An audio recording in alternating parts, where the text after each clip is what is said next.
Le film circule, et le message de Fatem et son sourire radieux que vous allez voir bientôt. Je suis sûre que vous avez pu l'oublier une fois que vous l'aurez rencontré. Mais aussi triste et en colère parce qu'elle nous a été piquée, elle a été ciblée le 16 avril 2025, comme vous le savez sans doute, par l'armée israélienne. Elle a péri avec toute sa famille. Je vous invite à chercher l'article de Forensic Architecture au sujet de son assassinat ciblé, comme beaucoup d'autres journalistes palestiniens et palestiniennes. L'article est en ligne, vous le trouverez. Je voudrais aussi vous inviter à faire tout ce que vous pouvez pour être aux côtés des Palestiniens et pour arrêter ce génocide. Vive la Palestine et vive l'Iran, libre, j'espère, bientôt. Merci.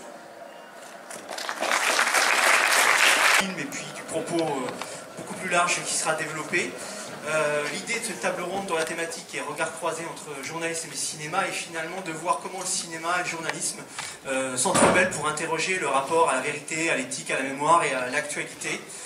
C'est une table ronde qui va réunir donc des journalistes, critiques de cinéma qui vont débattre avec vous, parce qu'on compte aussi sur vous pour poser des questions, c'est très important, et qui va explorer donc les liens entre enquête, témoignage, création artistique, en s'appuyant donc sur le film que vous venez de voir, mais aussi sur toute référence qui pourra apparaître pertinente. Donc 3 personnes vont s'installer derrière moi. Donc il y aura Jean-Philippe Guérand qui va modérer la table ronde. Jean-Philippe Guérand est critique de cinéma, historien du cinéma. Il collabore avec l'Avant-Scène Cinéma, avec le film français, et il a également un blog sur lequel je vous invite vraiment à vous rendre, parce qu'il publie régulièrement des critiques de films, qui s'appelle Persona Grata.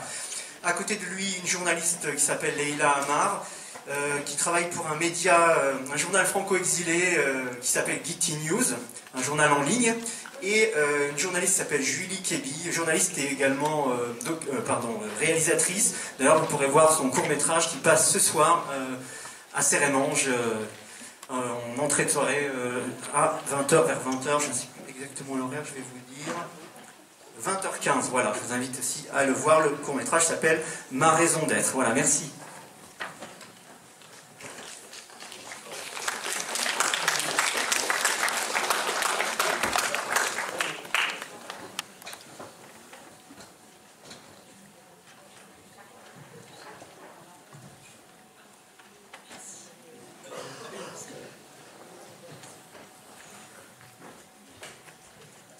Bonjour. Alors, aujourd'hui, on va essayer de prendre le film que vous venez de voir comme, on va dire, prétexte à un débat un petit peu plus large sur les rapports que peuvent entretenir les journalistes et le cinéma. Donc, d'abord, peut-être une réaction à chaud sur le... C'est pas une si mauvaise chose non plus. Je pense que sur ce type de sujet, sur ce type de film, tout ce qu'on peut apprendre sur la distanciation, sur le besoin de neutralité et de perspective et d'objectivité et tout ce qu'on entend, en fait on se rend très bien compte que c'est des sujets et des formats sur lesquels on ne peut pas être uniquement journaliste, et qu'en fait on est journaliste mais on est aussi humain, et on a tous des émotions, et que on soit palestinien, de la région ou non, qu'on soit face à un conflit ou non, qu'on sache que ça nous touche personnellement encore une fois ou non, quand on voit les mots de Fatme en train de parler devant nous, c'est impossible de rester impassible, et c'est impossible de constamment se dire j'ai une distance. Donc on voit bien que Sepideh garde une distance quand même par moment dans ses réactions, mais on voit aussi son regard et on voit à quel point elle est touchée également. Pour moi, donc c'est pas si chaud que ça, puisque je l'ai vu lors de sa première mondiale à Cannes, au mois de mai dernier. Bon, il y avait en plus tout un contexte qui faisait que c'était très particulier de voir ce film, puisque Fatem Hassouna avait appris un mois avant que le film avait été sélectionné, et que le lendemain... elle et toute sa famille se sont fait tuer par l'armée. Ils ont bombé leur appartement, voilà. Donc, évidemment, elle n'est pas venue à Cannes. Et donc, il y avait, quand on a vu le film, ça s'est passé aussi dans ce contexte-là où on s'est dit, bon, voilà quelqu'un qui a perdu la vie, elle et toute sa famille, parce qu'elle a pris des photos, en fait, parce qu'elle a parlé d'une situation. Et comme tu dis, Julie, c'est pas qu'une histoire de journaliste, c'est une histoire d'humain, finalement, de devoir rendre compte d'une réalité. Et quand on a envie de dire aux gens ce qui se passe, c'est pas juste l'apanage d'un journaliste. Et moi, ça m'a fait me dire que ben voilà, on est dans une ère où finalement dire ce qu'il se passe est devenu ultra dangereux et que la vérité n'est plus... on pouvait penser que la vérité c'était quelque chose d'intouchable. Bah, il y a des choses vraies et des choses fausses. Puis bon, quand c'est vrai, c'est vrai. Eh bien non. Voilà, aujourd'hui, même en tant que journaliste, ça devient très difficile de pouvoir juste faire son travail. Et si on avait peut-être pu faire notre travail, les journalistes et les documentaristes, eh ben, c'était peut-être pas à Fatem d'aller nous abreuver d'images et de mourir pour avoir fait ça. Voilà. Par ailleurs, moi, ce que je trouve très très intéressant dans le film, c'est cette espèce de double regard qu'il y a dedans. C'est-à-dire qu'il y a la réalisatrice, donc, qui propose à Fatem d'organiser ces échanges, ce dialogue, on va dire un peu en zoom, d'une certaine façon. Et de l'autre côté, il y a Fatem qui, elle, veut témoigner de ce qu'elle voit autour d'elle. Donc il y a ce regard sur une jeune femme qui elle-même se met en danger pour montrer au monde ce qui se passe. Donc là, je dirais que c'est l'extrême. Mais c'est aussi l'extrême parce que à Gaza, pendant des mois et des mois, on n'avait pas d'image d'actualité. On pouvait regarder le journal télévisé, il n'y avait pas d'image parce que les images étaient totalement censurées, manipulées.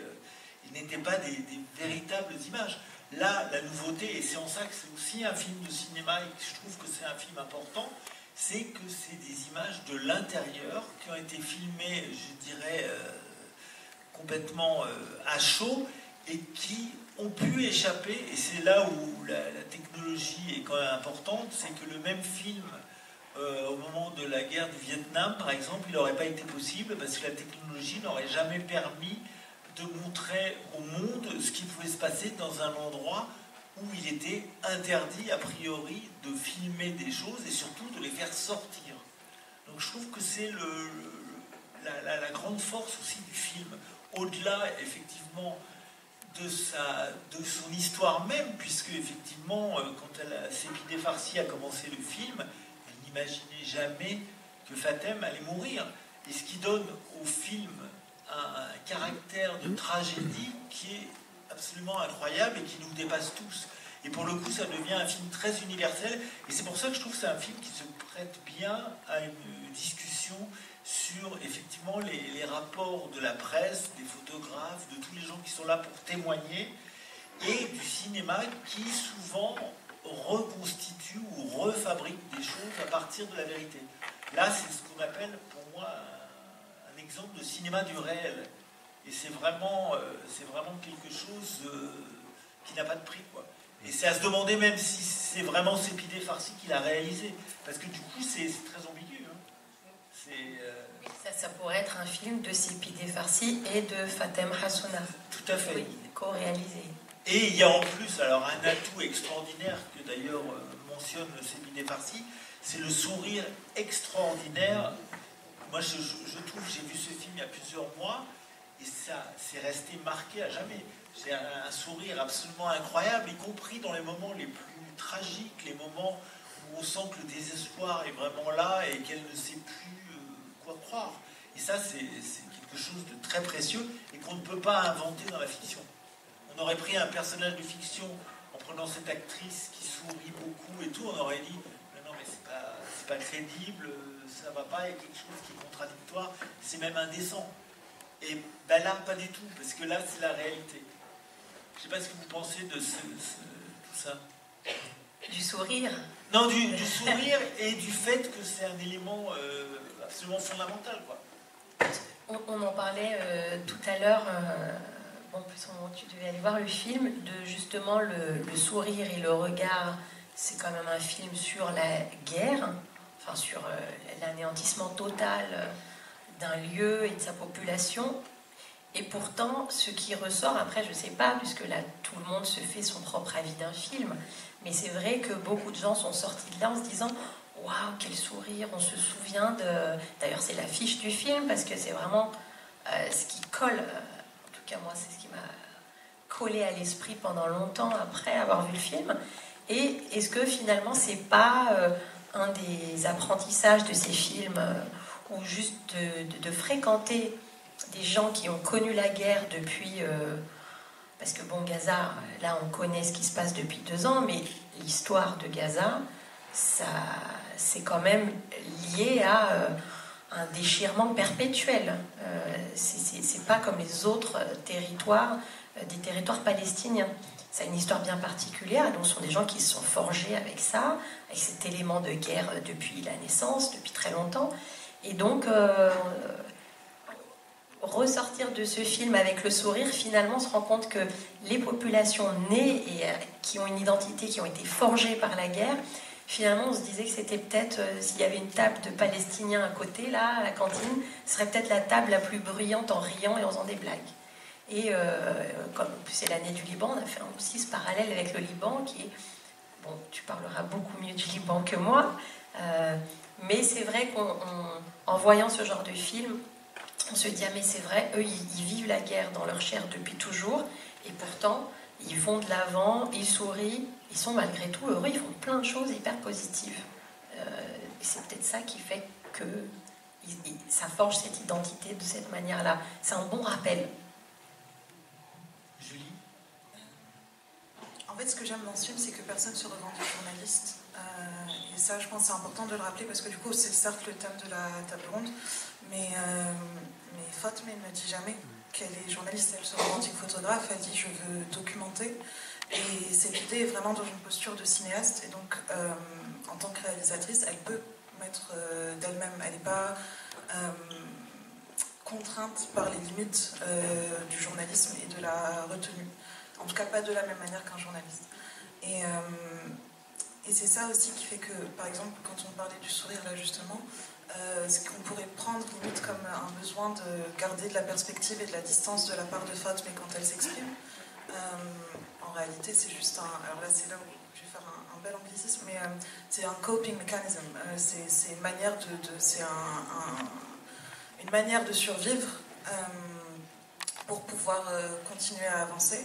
Et on voit à travers les images, par petits moments, le masque qui tombe juste entre les... C'est juste...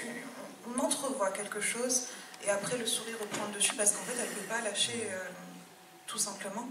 Et comme un journaliste qui couvre un sujet qui est très compliqué et qui ne peut pas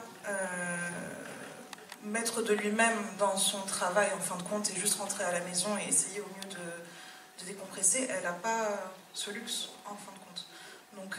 Donc ce sourire, enfin, il est partout dans ce film, mais c'est aussi un rappel que ce sourire, il est là parce que ils n'ont plus rien d'autre. Exactement, il n'y a plus de choix, ils n'ont plus rien d'autre que ça. Et c'est intéressant de voir ce sourire en contraste avec ces images qui sont tellement dures qu'elles nous montrent, notamment le sang, enfin, il y a des moments où on voit quasiment des boyaux, enfin, c'est horrible. Et en fin de compte, elle nous montre ces images et on voit qu'elle est désensibilisée et que pour pouvoir survivre à ces images, elle doit se raccrocher à tout ce qui lui reste, et c'est ce fameux sourire.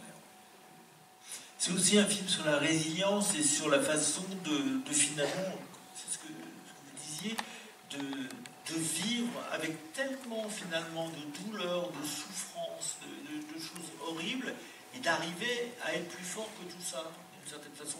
Il y a quelques mois, il y a un autre film qui est sorti sur un médecin qui travaillait, je ne sais plus dans quel hôpital également. Ouais.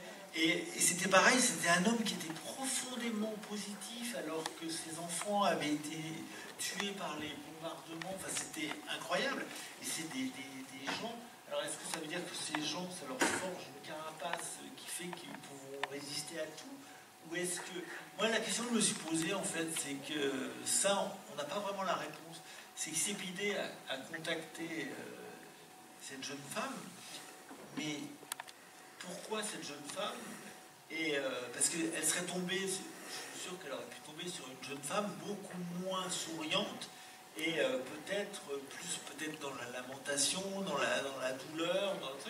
C'est ça qui est aussi un miracle. Alors est-ce que ces gens qui ont une réaction, je vais dire, irrationnelle au malheur, une force qui fait qu'on est attiré par eux?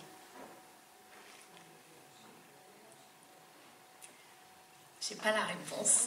Non, mais on peut se demander, parce qu'il y a des points communs, justement, entre ces deux... Ouais, mais déjà leur rencontre, je pense qu'ils s'étaient rencontrés 1 an avant, où c'est des amis qui les avaient introduites l'une à l'autre, il me semble, si je dis pas de bêtises. Et à la base, c'est Sépidé qui devait faire son film. Oui. Voilà. Et le fait que ça se passe comme ça, et qu'au final, alors, est-ce que Fatem serait morte autre bombe à un autre moment, je ne sais pas. Personne ne peut savoir, mais moi j'ai envie de me dire qu'il y avait quand même une bonne partie du destin qui a fait que c'est elle qui s'est retrouvée sur sa route pour raconter cette histoire de cette manière-là. Bon, alors il y a la suite funeste qu'on connaît à l'histoire. Moi j'ai envie de me dire que oui, ça devait certainement se faire comme ça. Oui, parce que ce film, en fait, il réalise malgré lui une sorte de fantasme ultime des scénaristes, qui est de filmer la mort en direct, même si on ne la voit pas, qui est quelque chose d'abominable et de fou. Mais en l'occurrence, là, ça prend un sens et ça donne un sens au film qu'il n'aurait pas eu, je pense, dans un autre cas. Et ça, c'est quelque chose d'aussi fondamental, quoi. Je pense que le fait de le regarder aujourd'hui pendant que les troupes israéliennes sont en direct en train de se retirer, après j'ai pas vu les dernières informations vu que j'étais là, mais ça prend encore plus de sens quand on connaît la suite et que nous on est en train de, encore une fois, d'observer la suite sans pouvoir rien faire. Ça donne une dimension au film complètement surréelle mais terrible. Il n'y a rien de positif en fin de compte là-dedans. Et par contre je voudrais juste revenir sur le mot résilience. Là c'est le côté libanais qui va parler davantage. Je sais pas, on l'entend souvent chez les Libanais, mais je suis sûre si on demandait à des Palestiniens ou à des Syriens ou beaucoup d'autres nationalités ce qu'ils en pensent de ce mot. Et moi c'est un mot que je ne peux plus entendre du tout. Et on entendra beaucoup de Libanais dire je ne veux pas. En fait, le problème de résilience, c'est qu'il y a une sorte comme si c'était quelque chose d'honorable et de noble et de positif. Mais souvent, quand on est résilient, c'est qu'on est forcé de l'être. C'est parce qu'il n'y a pas le choix, il n'y a pas d'autre choix pour avancer que d'être résilient. C'est où j'avance, où je baisse les bras, où j'avance, où je meurs, où j'avance, où je perds tout. Enfin, il n'y a rien de positif à ne pas être résilient, en fin de compte. Et c'est pas un choix, et ça c'est quelque chose...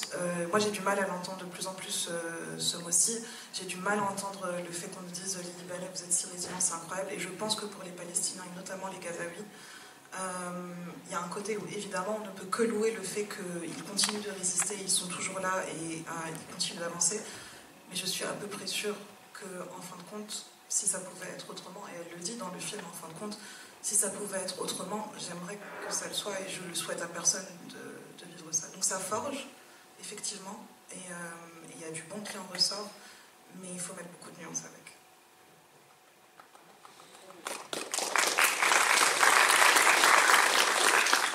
Est-ce que vous avez des questions ou des remarques ou des... Oui, madame?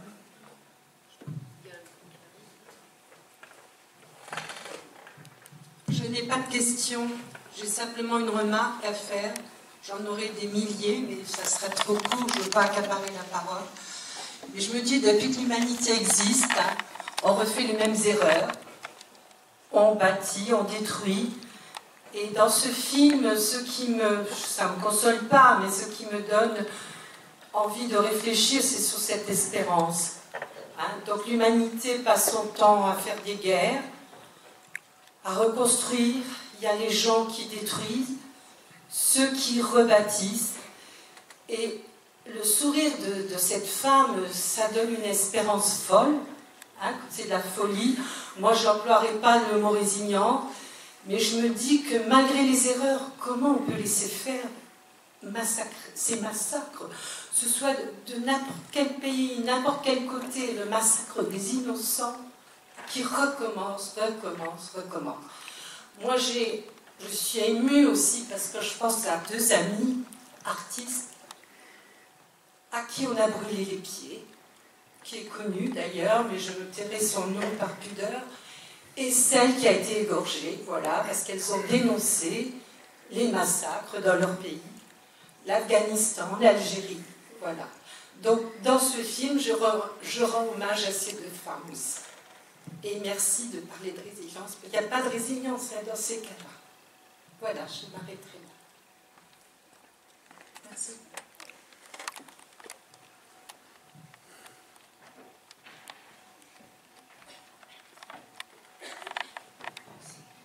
Oui, je voulais dire que je rejoins tout à fait ce que vous avez dit, madame, qui est libanaise. Je suis en relation presque quotidiennement avec une amie palestinienne, Anne-Jeanine, et nous avons alors évidemment pas la même dimension, parce que Jeanine, c'est pas encore Gaza, et encore, enfin, presque. C'est la même histoire, on se téléphone, et elle me demande comment je vais, moi, avant que moi j'ai pu lui demander comment elle allait, et elle va être aussi, et on parle d'autre chose aussi. Elle aime entendre qu'est-ce que tu fais, que deviennent tes enfants en ce moment, raconte-moi, parce qu'ils ont besoin de savoir. Maintenant, effectivement, pour avoir vu les derniers témoignages des gens de Gaza, ils n'en peuvent plus, ils sont prêts à tout. Et là, je dois dire non, alors arrêtez avec les sourires et tout ça.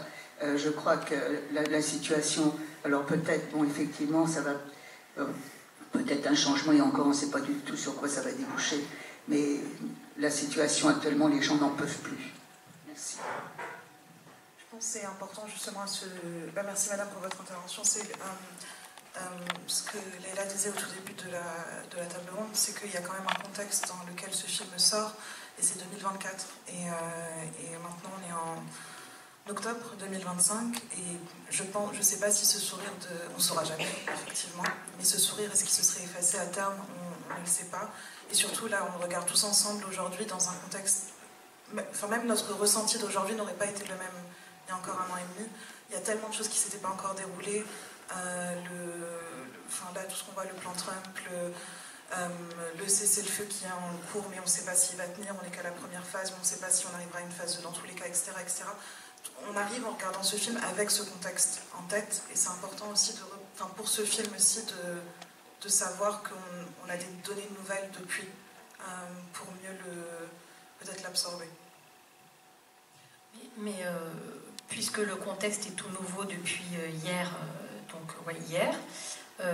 on a vu, vous avez certainement vu des images passer, on en parlait tout à l'heure avec Jean-Philippe, à l'annonce du plan, même si ça n'est pas fait et qu'on va attendre de voir que les troupes se retirent bien, que les otages rentrent, etc.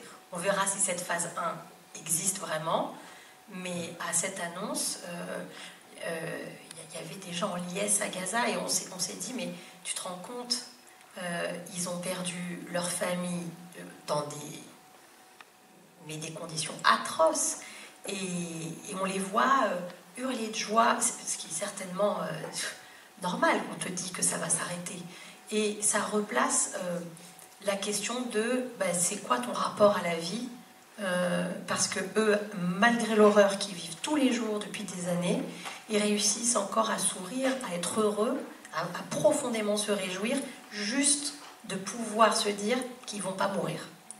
Et nous, on est là, on a tout. Et donc, je pense que ces moments-là, ces images qu'on voit, c'est aussi important pour nous autres, en tant qu'observateurs, parce que c'est dur d'être observateur aussi, de se dire, qu'est-ce que je peux faire? Même en tant que journaliste, je ne peux pas aller là-bas. Qu'est-ce que je peux faire? Je suis là, les bras comme ça, et puis quoi? Tu relais des messages sur les réseaux et tout, mais c'est dur aussi de se dire, il se passe ça et je ne peux rien faire. Et déjà, s'il y a cette prise de conscience que le rapport à la vie, ça peut nous faire changer notre vision des choses par rapport juste au fait d'être en vie, je pense que c'est déjà quelque chose qui honorerait en tout cas ceux qui y sont partis.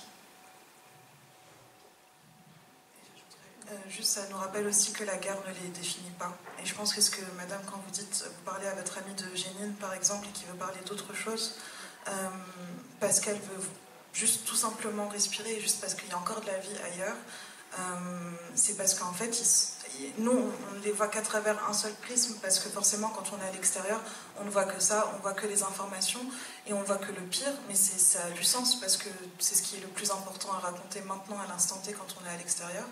Mais en fait, quand on est à l'intérieur, la guerre, je ne sais pas comment le dire autrement, c'est vraiment la guerre ne nous définit pas à ce moment-là. C'est quelque chose que j'ai vécu comme vous, avec mes amis, quand il y avait la guerre au Liban, où moi je ne pouvais pas rentrer. Eux, tout ce que je voulais, c'était juste savoir s'ils allaient bien, parce que je voyais les informations constamment tomber. Et eux qui me disaient, mais nous, on veut, juste raconte-moi ce que tu es en train de faire aujourd'hui, ou bien me raconter des choses qui pour moi me paraissaient tellement mondaines, et je ne comprenais pas comment elles pouvaient penser à ça à ce moment-là. Et en fait, c'est juste que il y a une vie au-delà, et c'est pour ça qu'il y a des rêves qui persistent, il y a des ambitions qui persistent, il y a de la beauté dans leur quotidien malgré tout, et c'est ça aussi qui ressort de tout ce qu'on a vu en fait aujourd'hui. Ce qui n'est pas en fait, qui s'installe dans le dialogue entre ces idées, leur dialogue il ne fonctionne pas comme ça en fait. Ça serait intéressant peut-être de lui demander. Alors il y a une chose, je ne sais pas si vous le savez, qu'on n'a pas précisé, enfin elle l'a dit, donc on comprend, c'est que Sepideh Farsi est à l'origine une cinéaste iranienne qui est réfugiée en Europe depuis des années, donc elle a fait la plupart de ses films en France et dans d'autres pays européens. Et donc en plus elle est dans une situation elle-même particulière, puisqu'elle est, je dirais, déracinée. Et en plus, elle s'intéresse donc à des gens qui eux-mêmes sont des victimes. Alors, avec un point commun, c'est le même ennemi, entre guillemets, qu'est Israël. Mais ça n'intervient pas vraiment, en fait, dans le film, parce que c'est pas le sujet. Mais je trouve intéressant que le vécu de ces deux femmes soit ainsi, pas vraiment parallèle, mais il y a un écho, il y a quelque chose. Et moi, je trouve que ce que j'aurais aimé, c'est savoir ce que Sepideh, effectivement, elle-même, si elle était un tout petit peu plus présente, quoi. Je ne sais pas si c'est le but du film, en fin de compte. Non, je pense qu'elle s'est effacée complètement derrière. Parce que quand on voit quand elle filme et que les appels se terminent, on voit le nombre de minutes qu'elles ont parlé. Oui. Et donc, parfois, c'est 43 minutes, etc., etc. Et donc, on sent que Sepideh lui a raconté des choses personnelles. On le tremble, ouais. Et c'est pour ça aussi, enfin moi chaque fois que je vois le visage de Fatem, je me dis, c'est son petit souffle de vie de l'extérieur en fait, ces appels, je pense que ça devait lui faire un bien fou de pouvoir passer comme ça presque une heure avec quelqu'un qui est en France et qui, voilà, qui parle, alors certes qui pouvait être un relais pour parler de ce qui se passe, mais aussi juste autre chose que ce qu'elle voyait du matin au soir chez elle, quoi. Je pense que c'est hyper important de maintenir cette ligne de vie avec l'extérieur. Comme tu dis, la guerre, ça ne définit pas les gens. Et souvent, en fin de compte, ces lignes de vie, c'est souvent le rapport qu'on entretient en tant que journaliste avec des sources. Et c'est horrible de dire le mot source dans ces moments-là parce qu'on ne les considère pas comme des sources. C'est parfois bientôt des amis par moment, mais c'est des gens en tout cas dont on se sent proche et on ne les voit pas. Dans le cas de la Palestine, en l'occurrence, et de Gaza spécifiquement, comme le fait de ne pas avoir accès, les seules lignes de vie, c'est les Palestiniens, les Gazaouis eux-mêmes. Et en fin de compte, c'est pas juste une interview et après on ferme le téléphone et advienne que pourra. Le contact, on est obligé de le garder. Il y avait des situations similaires pour le Yémen, où à un moment c'était absolument impossible de mettre les pieds au Yémen, et donc les seules lignes de vie effectivement qu'ils avaient et que nous on avait, c'était ces WhatsApp, ces vocaux, enfin tout ce qu'on pouvait avoir, et très vite on est obligé de tisser des liens avec eux. Et quand je dis obligé, c'est parce qu'en fait on se sent touché profondément, et que oui, ils vont nous donner des informations pour nos papiers qui vont nous être extrêmement précieuses, parce qu'il faut qu'on comprenne ce qui se passe sur le terrain. Ils sont nos yeux sur le terrain à ce moment-là. C'est eux-mêmes un peu des journalistes en fin de compte, et nous on n'est que la voix pour relayer ce qui se passe. On ne peut pas faire autrement que de nouer un lien plus fort avec eux que juste un rapport de journaliste à source. Je crois que madame voulait intervenir. Juste un détail, une remarque. c'est que cette femme iranienne a été torturée dans les prisons iraniennes. Il ne faut pas l'oublier. Et à un moment donné, elle suggère justement à cette femme qui sourit, elle lui fait comprendre qu'elles aussi, elles ont un point commun. Elles ont appris le mort en prison. Donc je pense que cette femme iranienne, elle a pudeur de ne pas raconter ce qu'elle a dû subir et vivre. Voilà. Et ça me fait penser à ça aussi. Voilà. Merci. C'était le sujet d'ailleurs de deux de ses films précédents. Oui, c'est abominable. Ce qu'elle a vu. Est-ce que quelqu'un d'autre a envie d'intervenir ?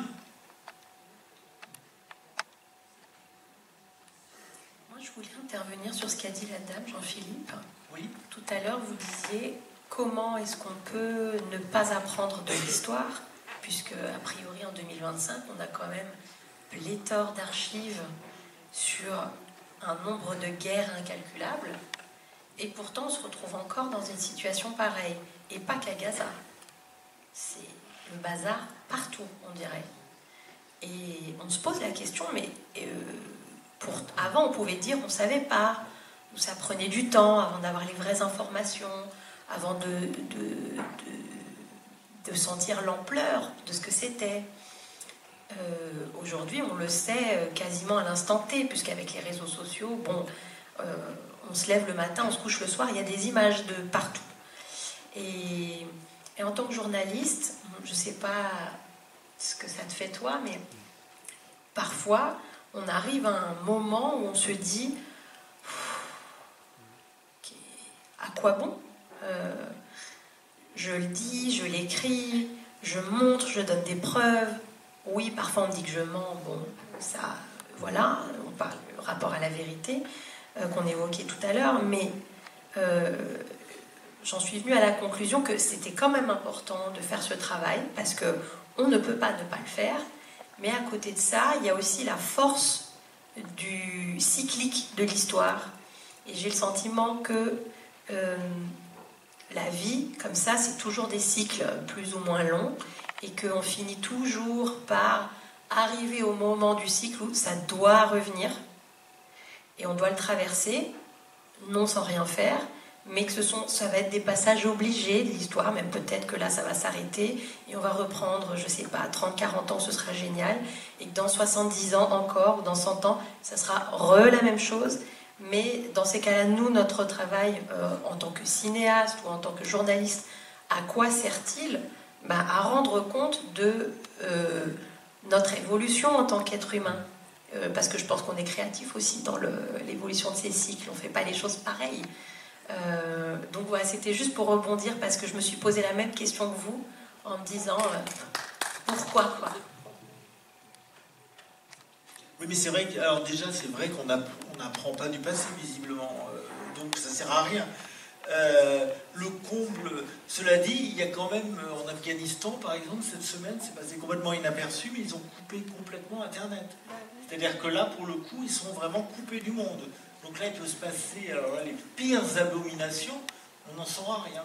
Donc il y a encore, malheureusement, possibilité de faire ce qu'ont fait également quand même les nazis avec la Shoah, qui ont essayé d'effacer toutes les preuves, ce qui ajoutait de l'horreur à l'horreur. Parce que, je veux dire, être criminel, c'est évidemment une horreur, mais alors, en plus, être criminel en ayant calculé avant qu'on va effacer toutes les traces de son crime, qui n'aura jamais eu lieu, non seulement ça prête lieu au révisionnisme, mais surtout ça fait qu'il y a un tout petit point d'interrogation dans l'histoire qui pour certaines personnes n'est pas un point d'interrogation.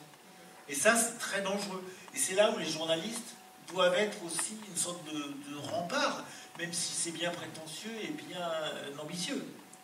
Mais ce qui est intéressant aussi, c'est quelque chose qu'on a vu avec Gaza et qui était plutôt nouveau en fin de compte, c'est que la montée des réseaux sociaux pour s'informer, en fin de compte, on a vu l'explosion totale du phénomène. C'était en 2011 au moment des révolutions et du printemps arabe. Et c'est le moment où vraiment ça explose complètement. Mais encore une fois, on était sur des qualités de vidéo qui n'étaient pas incroyables, très pixelisées, donc beaucoup de gens qui remettaient en question beaucoup de choses qu'on voyait, ça explosait dans tous les pays, donc on nous disait non c'est pas là, mais en fait c'est là, etc. etc. Donc il y avait beaucoup de remises en question de en fin de compte, la vérité, mais du coup avec un point d'interrogation pour tout le monde. Et ce qui est nouveau avec Gaza, donc la Syrie était l'un des conflits ou l'une des guerres qui étaient les plus documentées au monde. Et en fin de compte, on se retrouve avec Gaza maintenant, qui est l'une des plus documentées au monde également, mais qui est également remise en question avec des nouvelles choses cette fois. Alors, on avait déjà entendu qu'il y avait des théâtres où les scènes étaient filmées, etc. pour la Syrie. Maintenant, c'est un nouvel argument qu'on a encore pour Gaza, comme quoi c'est une sorte de Gazawood, donc un peu un Hollywood pour Gaza où tout est fake et tout est filmé. Mais aussi, ce qu'on a de nouveau, c'est qu'au-delà de ça, c'est qu'on a de la qualité d'image qu'on n'avait jamais eu auparavant pour documenter ce type de conflit. Sauf que, comme ce sont des journalistes palestiniens, la parole du journaliste palestinien est remise en question et selon un critère qui sort de nulle part, comme quoi un journaliste palestinien est moins journaliste qu'un journaliste étranger et à un temps souvent occidental en fin de compte, pour documenter la guerre. Et ça c'est nouveau, parce qu'on ne l'avait pas avant, étant donné que sur les terrains précédents, là je parle du Moyen-Orient spécifiquement, les journalistes internationaux pouvaient rentrer. Donc un correspondant de un tel, lui il est habilité à raconter la vérité, il va utiliser un fixeur local, un fixeur, je ne sais pas si vous savez ce que c'est souvent les correspondants ont des personnes sur lesquelles ils s'appuient, des locaux en fin de compte, qui vont les aider à organiser leur reportage, à trouver des sources, à trouver des sujets, etc., etc. Et donc typiquement les Palestiniens qu'on voit maintenant à Gaza documenter leur propre guerre auraient sûrement été des fixeurs pour d'autres médias internationaux, et en fin de compte là c'est eux qui ont le récit en main. Et ça, c'est quelque chose de nouveau. Et du coup, on le remet en question parce qu'ils ne pourraient ne pas être neutres, parce qu'eux-mêmes vivent cette situation. Et par au-dessus, et là, on ajoute une nouvelle couche qui est plus récente, en fin de compte, c'est l'intelligence artificielle. Parce que ça, c'est aussi tout nouveau. C'est qu'en fin de compte, avec le fait de plus tout à fait savoir, de plus pouvoir tout à fait distinguer le vrai du faux, d'avoir Trump qui est capable de nous publier une vidéo en nous disant que Gaza sera la future Riviera, enfin, n'importe quoi complètement. Mais c'est nouveau. Et c'est aussi une nouvelle manière de nous mettre des images en tête pour préparer les audiences à différentes choses qui pourraient arriver par la suite. Ce qui nous paraissait encore impensable il y a 2 ans, d'un seul coup on l'a vu imagé et on se dit que c'est peut-être, ça pourrait arriver pour de vrai. Et ça c'est dingue, c'est tout à fait nouveau dans l'histoire du monde moderne en tout cas. Par ailleurs, il y a un élément très important à souligner aussi, c'est que Gaza est l'un des endroits où il y a eu plus de journalistes assassinés de tous les conflits qu'il y a eu dans les 10 dernières ou 20 dernières années, ce qui est énorme. Donc il y a un acharnement systématique pour essayer d'empêcher les gens de témoigner, en fait. Donc ça, c'est très grave aussi. Oui, tout à fait. Ça, c'est un élément aussi fondamental. Parce que... Je dirais que cette envie de faire taire les journalistes, déjà de bloquer l'entrée à une zone de guerre à des journalistes, je sais même pas c'était quand la dernière fois que ça s'est fait. Non, ça peut se faire dans des pays fermés comme justement l'Afghanistan, la Birmanie à une époque, des pays mais vraiment fermés au reste du monde. Mais même en Afghanistan, on a des journalistes qui... Oui, mais maintenant là, je pense que c'est un peu compliqué. Oui. Oui, il reste encore des journalistes en Afghanistan. Gaza, c'est vraiment l'endroit où on a interdit à tous les journalistes d'entrer, et des journalistes vraiment rodés à l'exercice, même des indépendants, je veux dire, qui n'étaient pas affiliés à une rédaction spécifiquement. Donc la réponse est dans la question un peu, si vous voulez, c'est une preuve d'elle-même de ce qui est en train de se passer. Donc ce rapport à la vérité, qui est de plus en plus complexe depuis ces dernières années, pour moi, là, il est assez évident. Là où on ne veut pas avoir de journalistes, c'est qu'il faut justement en avoir. Bien sûr.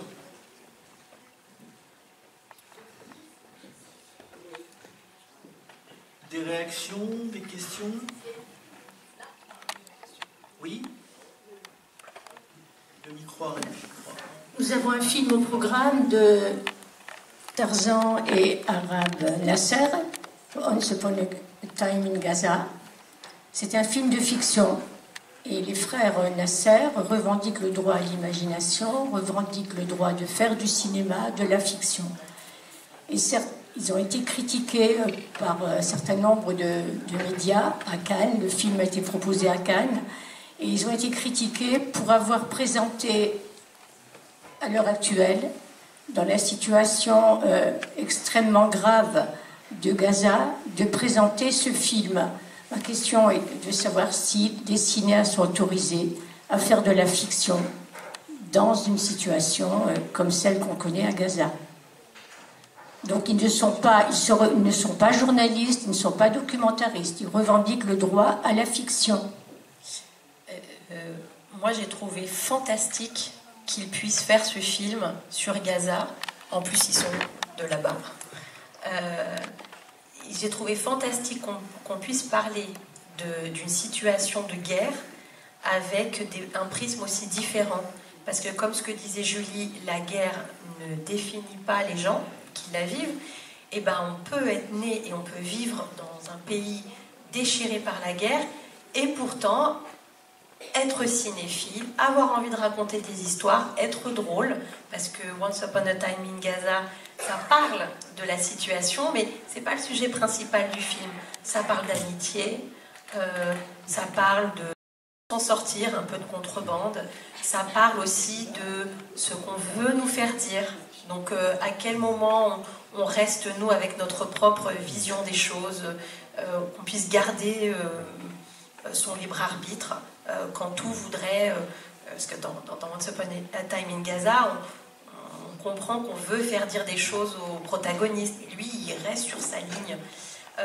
Et j'ai trouvé génial qu'on puisse avoir un film comme celui-ci, de Sepideh Farsi, qui est vraiment, c'est du cinéma du réel, on voit des scènes réelles, et on parle de ça. Et un autre film qui se passe là-bas, et on se dit, tiens, on peut envisager des Gazaouis comme autre chose que juste des personnes qui sont victimes d'une guerre, d'un génocide. C'est là, ça existe, mais en fait, ils sont aussi... il y a plein de choses. Et un être humain, c'est tellement complexe. Et le cinéma, c'est vraiment la meilleure chose sur Terre, à mon sens, qui existe, pour pouvoir rendre compte de cette complexité qu'on oublie si on fait que regarder les réseaux sociaux, qu'on regarde les informations. On passe complètement à côté de ça, et c'est très dommage. Donc, je trouvais ça génial de pouvoir voir le film des frères Nasser cette année. Et d'ailleurs, je crois que vous avez aussi From Ground Zero dans la programmation, si je ne me trompe pas. C'est une collection de plusieurs films courts réalisés par des Gazaouis. Et c'est des enfants, des adultes, enfin vraiment, il y a de tous les âges, en gros. Et en fait, ils ont un peu carte blanche pour faire un film court. Et on leur dit, faites ce que vous voulez, plus ou moins. Et on se rend compte que dans les films qui ont été proposés et qui, du coup, sont dans cet ensemble, il y a évidemment du documentaire où ils documentent leur quotidien. Et ça, c'est quelque chose qu'on est plus habitué à voir, du coup, à travers les réseaux. Mais en fin de compte, il y a beaucoup de fiction et il y a de la comédie et il y a de... Alors ça revient un peu avec ce qu'on disait au tout début de la conversation on peut aller au-delà de la destruction et de la guerre parce que l'humain reprendra toujours le dessus. Et je pense qu'effectivement, la fiction, c'est souvent aussi un moyen de dire des choses très graves d'une façon plus légère qui fasse que finalement le public, le spectateur moyen, soit plus facilement touché aussi. Et ça, c'est quelque chose de fondamental. Hein. Il y a beaucoup de cinéastes qui ont conçu leur œuvre comme ça. Il y a des films, on voit, alors ça paraît toujours assez étrange, on voit régulièrement des films ukrainiens qui filment la réalité de l'Ukraine aujourd'hui, mais c'est pas forcément... ce ne sont pas des films de guerre pour la plupart. Hein. Ce sont des films qui montrent ce qu'on ne voit pas, justement. Donc ça, je trouve que c'est très fort. Et ce qui est très fort, c'est qu'il y ait encore des artistes et des créateurs qui aient la force et la volonté de continuer leur travail et de continuer à tracer leur route dans ce paysage apocalyptique, quoi. Et ça, c'est quelque chose aussi qui est inhérent au cinéma et qui existe depuis toujours, on va dire. Ouais. On n'en a pas parlé justement, mais le côté technique du film, ce qui est intéressant, c'est que justement, en fait, c'est quand même Sepideh Farsi qui réalise ce film, donc quelqu'un qui a quand même fait La Sirène, qui peut avoir des financements, qui, en termes techniques, maîtrise vraiment le cinéma, là, vraiment avec un grand C, et nous propose un film qui est fait avec très peu de moyens, en fin de compte, mais surtout, elle nous remet un peu un miroir en face sur à quel point, et là je nuance, c'est facile d'avoir accès. Quand je dis c'est facile, c'est dans le sens c'est juste son téléphone. Elle est sur Instagram et elle l'appelle comme ça ou sur WhatsApp. Et c'est limite du mondain, on entre dans son intimité aussi. Évidemment, c'est pas facile d'entrer en contact, enfin, là on l'a vraiment vu dans le film. Mais ce que je veux dire, c'est que le fait que ce soit pas surproduit, ça ne fait que monter le film, que l'élever davantage. Parce que là, on peut rien questionner, il n'y a rien de faux. C'est pour ça que ça serait intéressant de voir ce qu'on ne voit pas dans le film, en fait. Voilà, parce que est-ce qu'elle a donné aussi des consignes, peut-être en disant il faudrait que tu me filmes ça, que tu te mettes comme ça devant la caméra et tout ça. Il y a sûrement cette partie-là qu'on ne voit pas. Et c'est ça qui est tout à fait étrange en plus. Après, dans tous les documentaires, on ne voit pas. Hein. Non, bien sûr. Non, mais là, la différence, c'est que le regard n'est pas le sien, en fait. C'est là où je disais qu'il y a un double regard, et c'est passionnant. L'une étant le miroir de l'autre, en fait. Ouais, on peut faire un film comme ça avec les moyens du bord. Aujourd'hui, on peut raconter les histoires d'une multitude de manières. C'est pour ça qu'effectivement, comme tu dis, c'est pas que c'est facile, mais c'est possible. Et tant qu'on a une connexion, tant qu'on a un téléphone qui traîne, même avec des pixels, tu vois, le printemps arabe, c'était pixelisé, mais on l'a vu, et ça a fait ce que ça a fait, il faut y aller. En fait, c'est juste se dire, qu'est-ce que j'ai envie de raconter, et est-ce que c'est juste ce que je vois, parce qu'on parlait des films de guerre tout à l'heure, comment est-ce qu'on peut raconter la guerre? On n'est pas obligé de montrer toujours des armes ou des morts en direct, il y a plein de façons de parler de la guerre. Il faut juste avoir envie de raconter les choses un peu de son point de vue. Et quand on se demandait nos films préférés, nos films de guerre préférés, bon bah, il y en a où on ne voit jamais une scène de guerre pendant toute la durée du film. Et là, on voit quand même des petites choses ici, mais on se fait son idée en voyant ces photos, c'est fixe. Et ça suffit pour comprendre que c'est très grave. Oui, c'est un peu le hors-champ de, entre guillemets, l'actualité. Voilà, mais c'est là aussi où c'est une grande différence. C'est pas la même chose. C'est-à-dire qu'il y a des gens qui disent les reportages et les documentaires, c'est la même chose, mais c'est pas la même chose. Et ce film, et là, on est la preuve. C'est qu'il y a vraiment une entreprise globale avec un regard très particulier et donc un propos aussi qui est très articulé. Du coup, là, il nous manque la personne principale. Donc, c'est Sepideh Farsi pour nous répondre à ces questions, de voir comment la collaboration s'est effectuée, etc. Mais ce qui est intéressant dans le fait qu'il y ait ce hors-champ à travers les photos, le fait qu'on voit les moments où elle regarde les informations, où elle est coincée derrière ce téléphone et cette reconnexion qui ne se reconnecte pas, c'est qu'elle nous met en fait à sa place. Et qu'en fin de compte, on ne sait pas. En fait, elle est tellement. En fait, elle est là, mais elle est suffisamment en retrait pour qu'on ressente son impuissance aussi, comme si c'était nous aussi. Quand on voit ça se reconnecte, on a envie que ça se reconnecte tout comme elle, alors que c'est pas nous qui avons parlé à faute, en fin de compte. Mais ça, je trouve, c'est tout à son honneur, en fin de compte, de cette mise en retrait et d'avoir de même pas savoir forcément comment elles ont collaboré, c'est pas forcément ça qui est le plus important. Non, mais je veux dire, c'est des questions évidemment, mais que quand on regarde le film, à la fin, on veut juste entendre sa voix et juste écouter ce qu'elle a à nous raconter. Oui, on aurait aimé la voir après. Oui, je voulais rebondir sur 2-3 petites choses par rapport à tout ce débat. Non, mais c'est vrai, je pense parce que vous disiez en fait qu'en même temps, c'était un pays où il y avait... Enfin, Gaza, c'était très très documenté. Oui, c'est documenté, mais effectivement, dans une sorte de documentation comme ça qui a à voir avec l'événement. Mais là, on est vraiment dans autre chose. Et c'est vrai que c'est intéressant. En fait, c'est vraiment une amitié qui se forge comme ça entre deux femmes sur plus d'un an. Donc, on n'est pas du tout dans le... Voilà, je trouve que c'est ça qui est vraiment très très important. Il y a une forme d'empathie comme ça enfin de relation très très forte entre ces deux femmes. C'est vrai que ça aurait pu être une forme de film qui aurait été signé à deux en fait, de collaboration, de co-réalisation. Parce qu'effectivement, oui, alors on peut être abreuvé comme ça d'informations tous les jours, essentiellement par les télés, par les radios, etc. Mais là, on est vraiment dans autre chose. Et je trouve que c'est ça c'est un peu la force du film, parce que vous disiez, est-ce que c'est... Oui, effectivement, c'est un film de guerre, c'est un film de guerre. Il n'y a pas forcément, oui, on entend des choses, etc. Mais c'est toute la force un peu du hors-champ qui passe comme ça par le témoignage de cette femme admirable. Hein.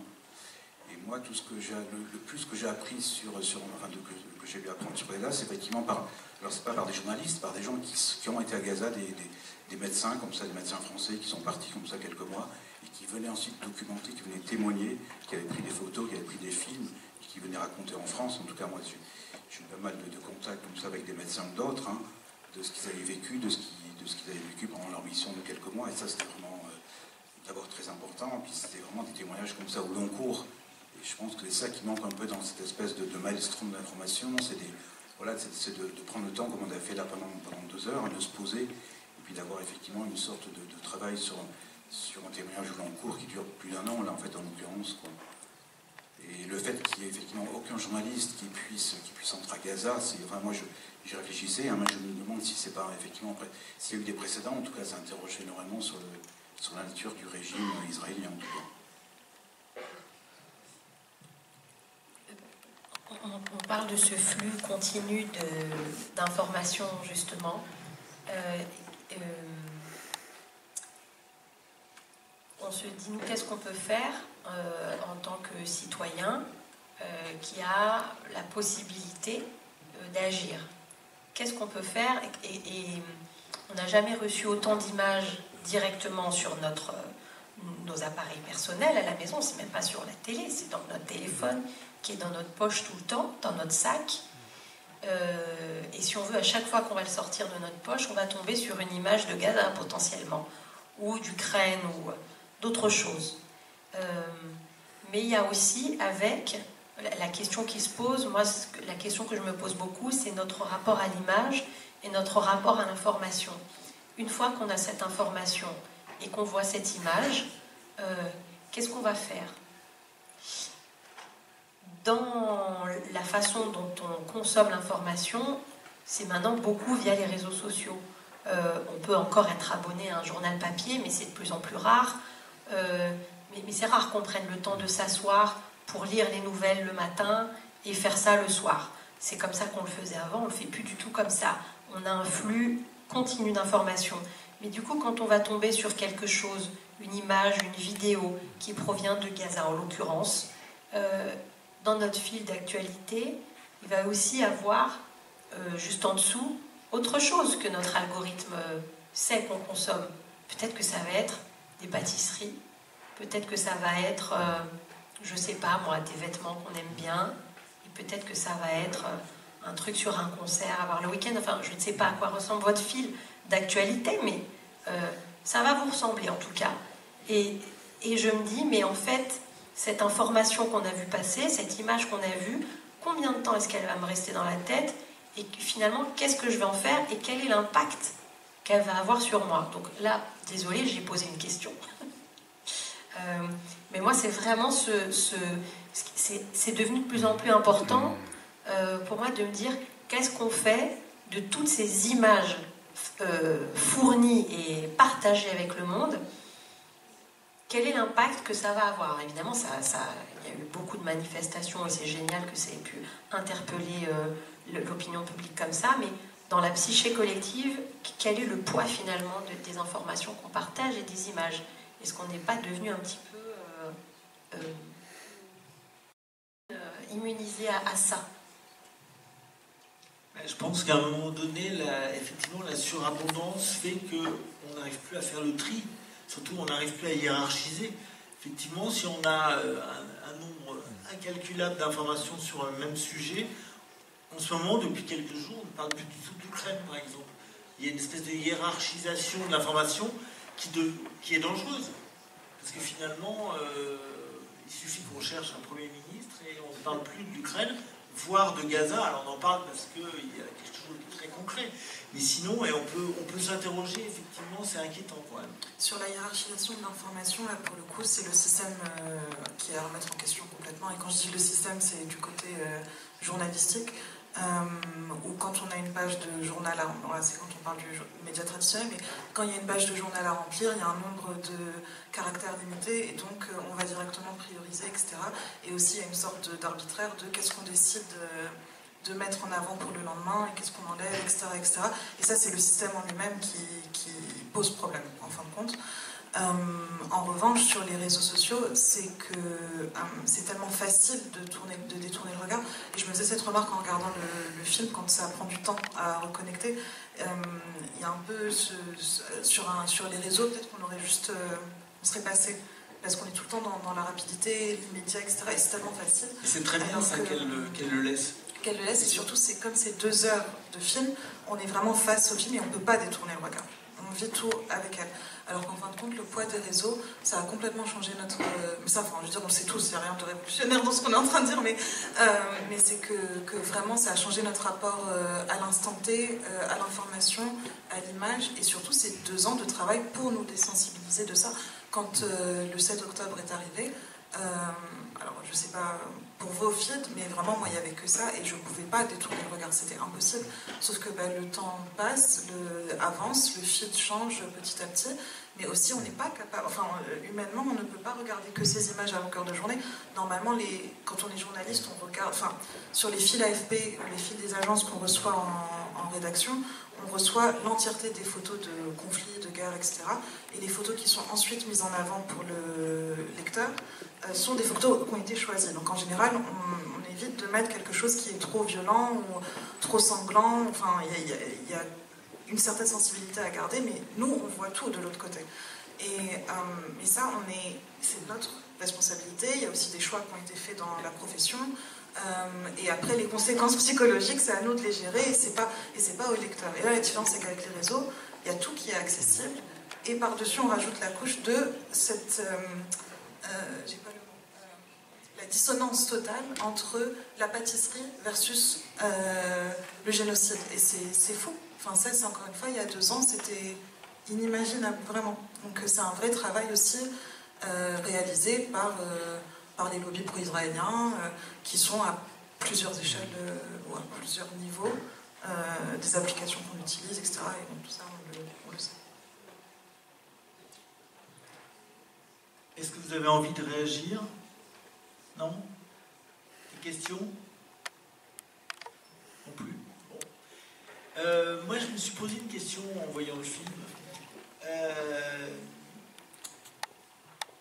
Quand le film a été sélectionné à Cannes, il est passé dans une section qui s'appelle l'Acide. C'était un film dont tout le monde disait ça va être un événement, on va beaucoup en parler, son sujet est brûlant et tout ça. Mais son personnage principal était encore vivant. Elle est décédée, je crois, 2 jours après l'annonce de la sélection du film, ou le lendemain. Et d'un coup, je voudrais que vous me disiez ce que vous pensez, à quel point ça a changé notre perception du film. Parce que ça change en fait une vie en destin d'un coup. C'est plus la même chose. Moi j'ai l'impression que c'est horrible à dire, mais que ça rend malheureusement le film encore plus fort dans son propos. Parce que le propos, c'est de dénoncer ce qui se passe. Et en assassinant la personne qui nous fournit ces images avec une joie, quand bien même sans avoir le choix de la vivre, elle est là, elle fait ça, et de se dire qu'on l'assassine, alors que le film de toute façon il est là, il existe et il va être diffusé, donc on l'assassine ou pas, finalement son travail est là. Donc c'est vraiment pour dire voilà ce qu'on fait aux gens qui parlent. Pour moi, c'est vraiment, ça vient marteler, c'est vraiment le dernier coup de marteau sur ce que voulait dire la réalisatrice. Et en même temps, c'est un malheur inouï, parce qu'elle est morte avec tous les membres de sa famille. Oui, non, mais c'est la question que je me posais, c'est que d'un coup, ça donne une dimension complètement, pas irréelle, au contraire, très réelle, mais complètement folle, quoi. Et d'ailleurs, on voit à la fin qu'en fait le tournage était terminé depuis longtemps en fait. Que c'est arrivé, c'était pas juste, ils n'avaient pas tourné la veille quoi, enfin, c'était quelque chose qui... Oui, tout à fait.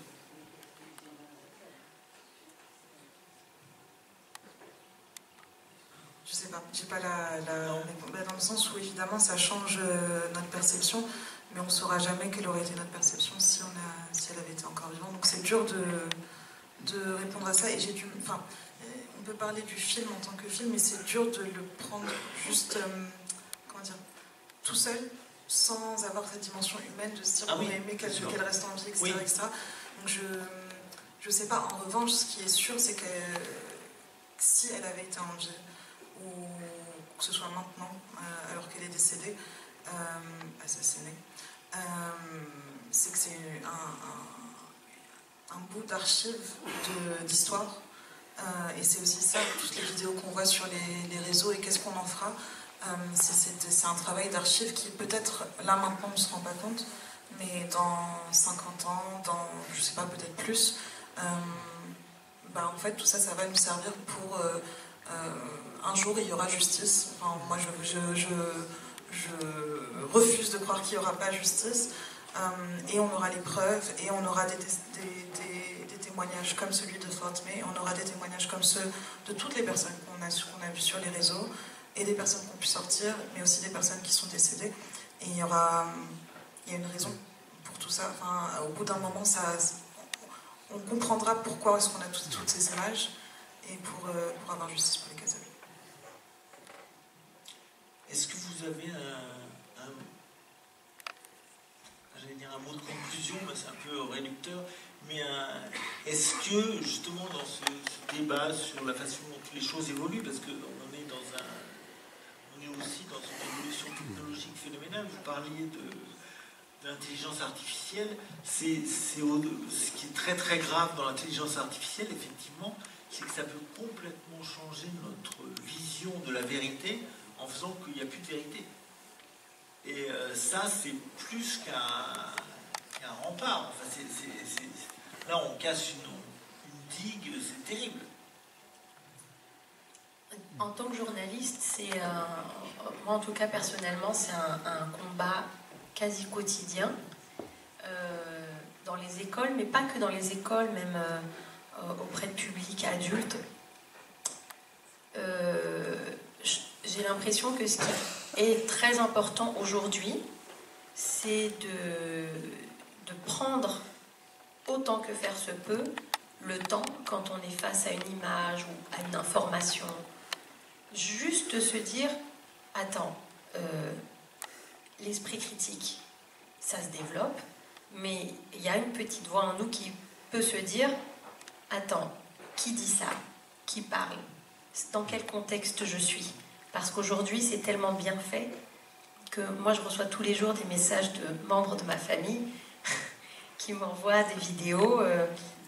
C'est des voix faites par l'IA, donc moi, c'est facile pour moi de savoir que c'est une voix fabriquée par ordinateur.